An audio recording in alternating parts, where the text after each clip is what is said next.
Welcome to Point to Rise, your podcast that gives you permission to dream big, take messy action, and turn your talent into profit while turning your back on perfection. My name is Suzanne Purcell, high performance and mindset coach, former international ballerina, profitable entrepreneur, and founder of Point to Rise, a movement designed to empower dancers. It is my mission to use my own story as an inspiration for today's generation of dancers. And now sit back, stretch, warm up, or sip your coffee and love learning how much it matters to point at yourself first to rise to all that you are capable of. And we're back. Welcome back to another episode of the Point to Rise podcast, a Rising 360 with Gina and myself. Hello, girl. How are you doing today? Oh, I'm well. I'm doing really well. Awesome. So we have a very interesting topic for you today. Can you start with the quote, and then maybe I can figure out how to really put my finger on the topic? Sure. So our quote is from Margaret Mead, and it reads, "Always remember that you are absolutely unique, just like everyone else." Yeah, I love that. So we really want to emphasize. Oh, there it goes again, the word. I'm going to stop using it. We really want to talk to you about the phenomenon that we're seeing in the ballet world, that if you're a female dancer, you're dime in a dozen, and if you're a male dancer, you have the best chances. And it is this container that we created, and the reality that we've chosen to look at through these kind of colored glasses, and we're buying into it, and this is what we're experiencing. I think that I too had that belief, oh, I'm a female. Good Lord, it's going to be harder than for the boys next door, and I always envied them, having to do less, or it seemed so much easier to be a boy in dance than it was for us girls, simply because I chose that belief. And we want to talk to you about what would it look like if we could choose another belief, and what would it actually do to your personal career, your life, how you show up, how you train on a continuously basis, if you were able to choose a different belief. Yeah, I love that. I wish someone would have been in my ear as a 15-year-old giving me this kind of advice. And if we're not saying that this experience is exactly the same for every listener out there, but we're sharing with you our experiences and what we see, what our perceptions are, in hopes that it might help you in your journey as a dancer. So just putting that out there. And you know what, I can even understand, and I was even pushed back or drew back a little bit when I realized how in different ways we as an industry support male dancers over female dancers, right? From school, free scholarships, all the way through to getting paid more than female dancers in a company, for example. And I'm not saying it has anything to do with any person in particularly. It's something that we have created as a collective over the years, over the decades, right?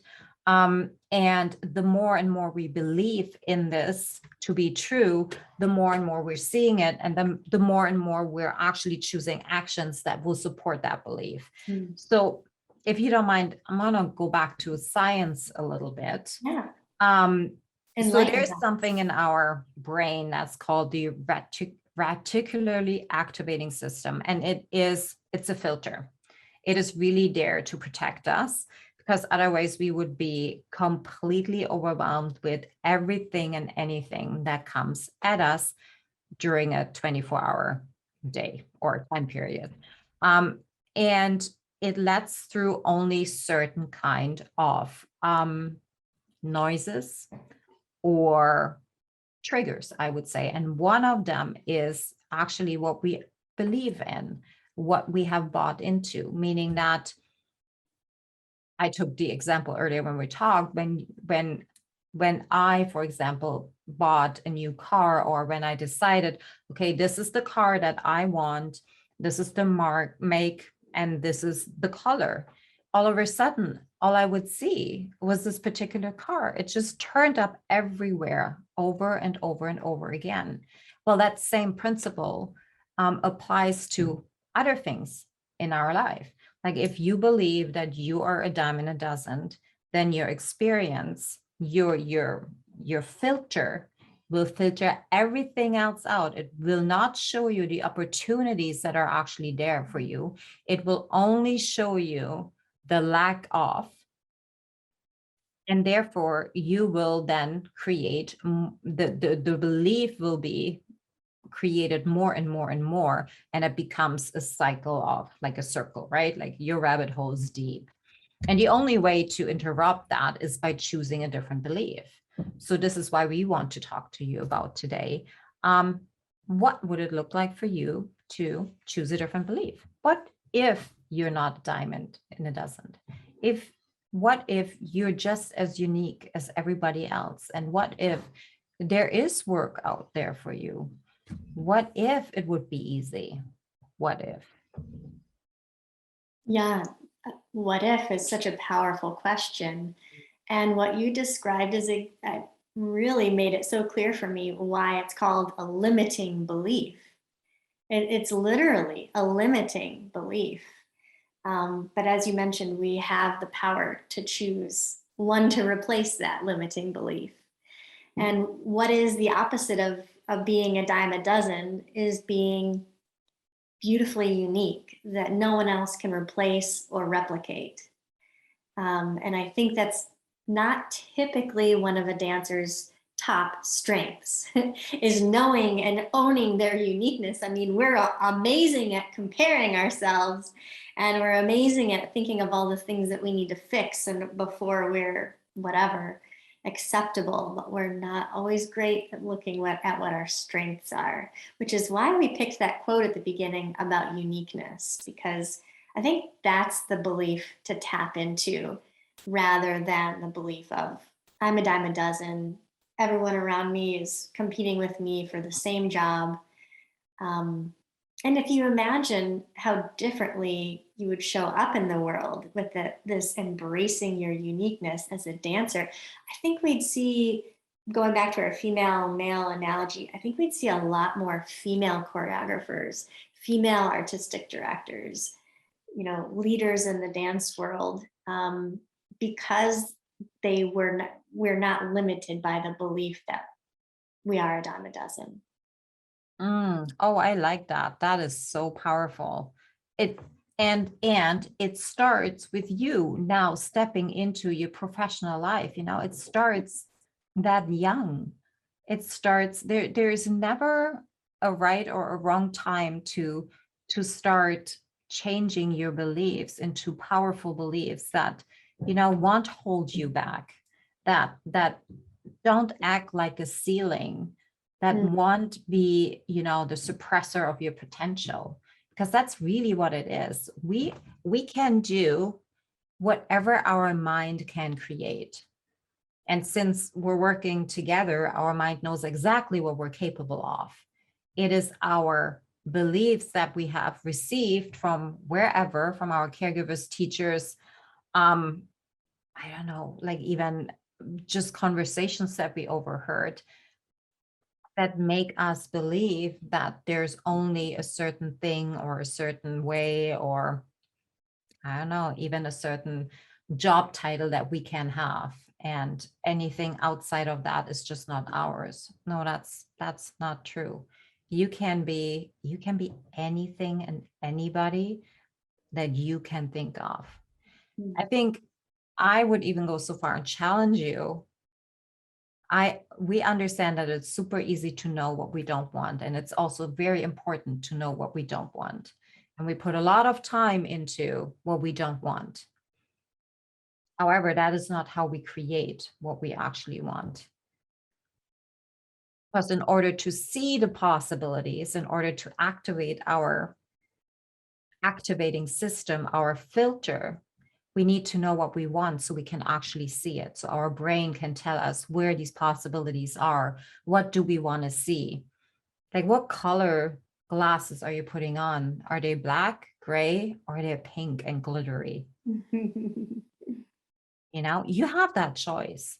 And I think when I learned that, that was one of the regrets that I had when I first came to know this tiny little switch that is so important and will change our entire life. I wish I would have had that when I was 15 or 16, when I was bullied and in school, when everybody was literally against me, and like, oh man, it was brutal. They were putting pictures of naked, big chested women into my locker and said, well, soon you'll be looking like that and you're never going to be a dancer, and everybody, you know, dislikes you, and you're never going to have a husband, and all of these things. And all I wanted was just being loved and seen and wanted, right? But it was in that moment where I'm like, oh my gosh, if I could have chosen a different belief, that would have been my lifeline at that point.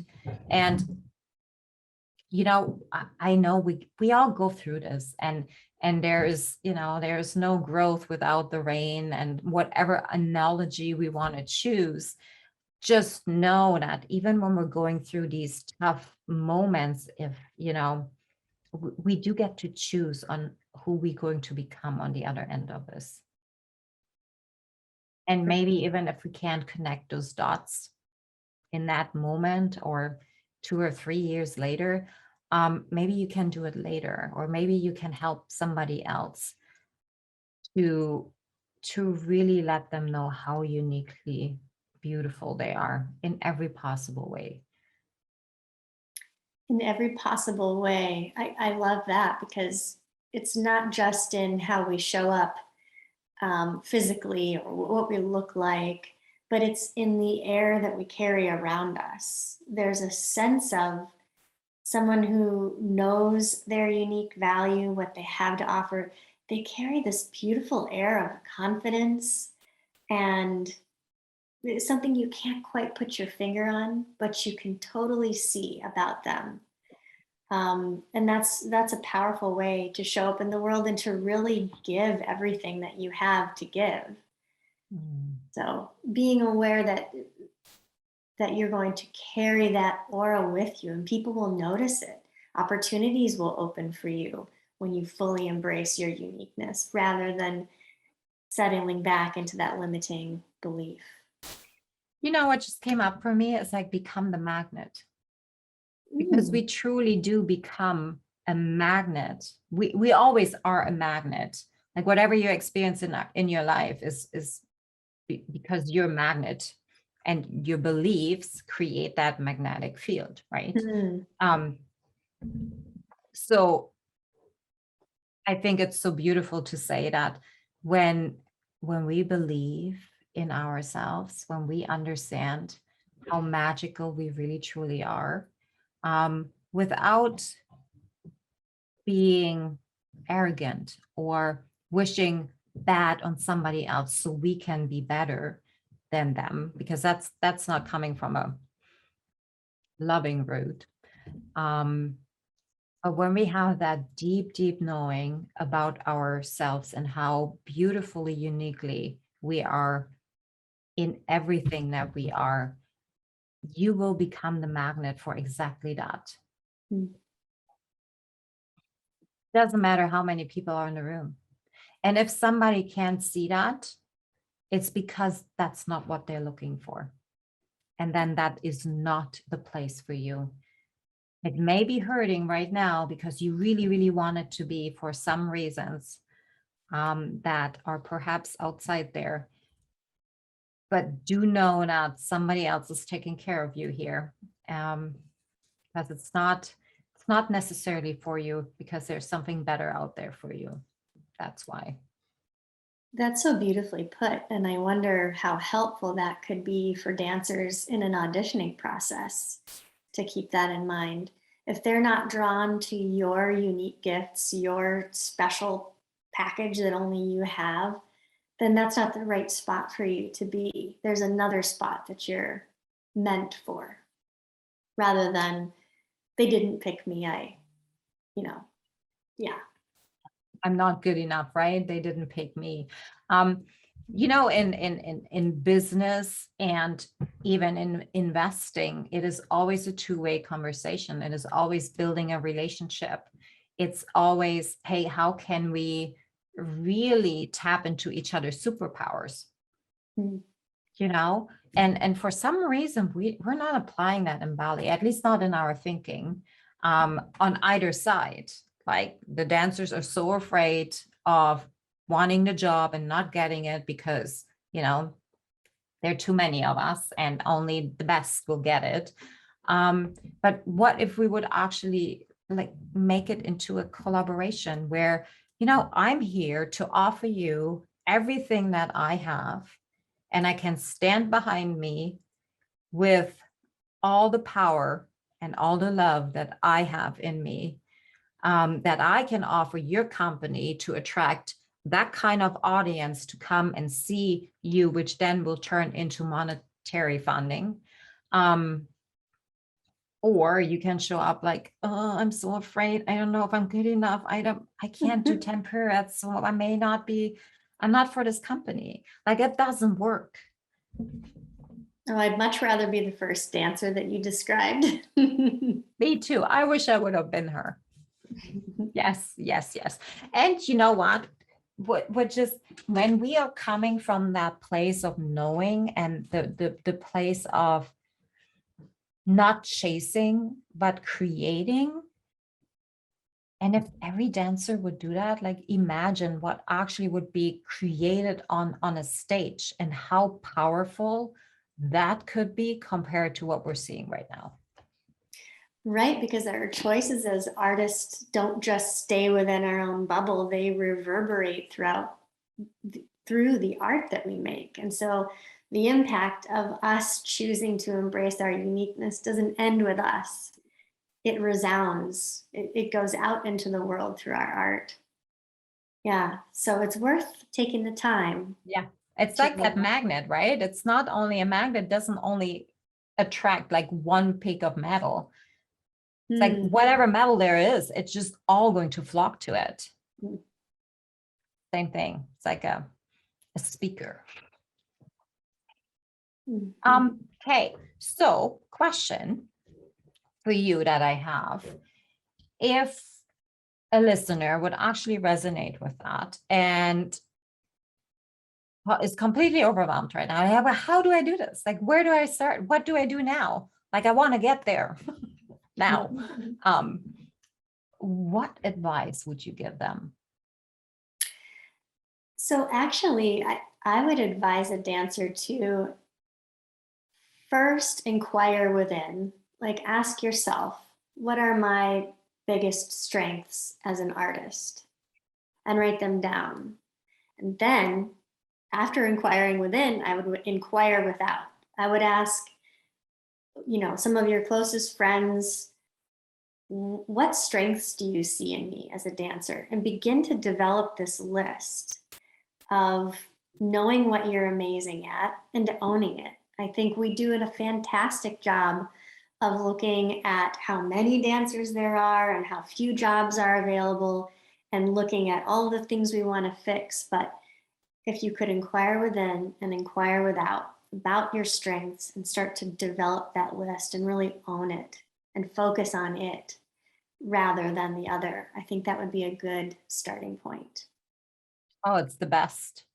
Yeah, because you need to know your value, right? In order to really shift your belief. If we believe we're not, I just want to do this and I don't think I'm enough, well, you're not going to get there with that kind of belief. Beliefs are everything. I'm learning this more and more and more. Yeah, nothing else to add. And beliefs take time and patience to turn around. It certainly won't be like a switch that you flip, but we're encouraging you to begin the work now, and that possibly focusing on your strengths might be the first step to going from the lack mentality and the chasing after the job to I am worthy. I have something beautiful to offer. I can't wait till someone notices that and gives me an opportunity. And like you said, Suzanne, you'll be aware of the opportunity because that limiting belief will have been lifted and you can see clearly the opportunities in front of you. Exactly. Um, I just want to add one thing here. It does take a lot of grace with yourself. Mm. Like the whole I am not good enough comes a lot with a lot of judgment about all the things that you're not great at. So you have strengthened that muscle beautifully. Mm.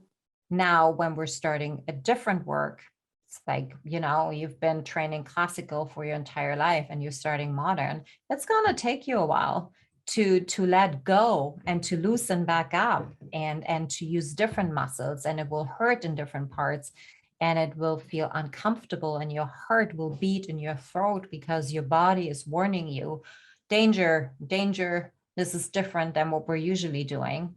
And that is where awareness will come in so importantly, knowing that you're still okay.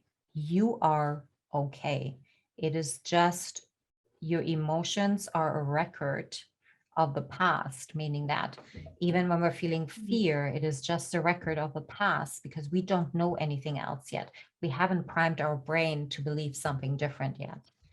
So when you're tapping into these kind of new beliefs, it will feel like your jacket, your point shoe is so small you can hardly stand up.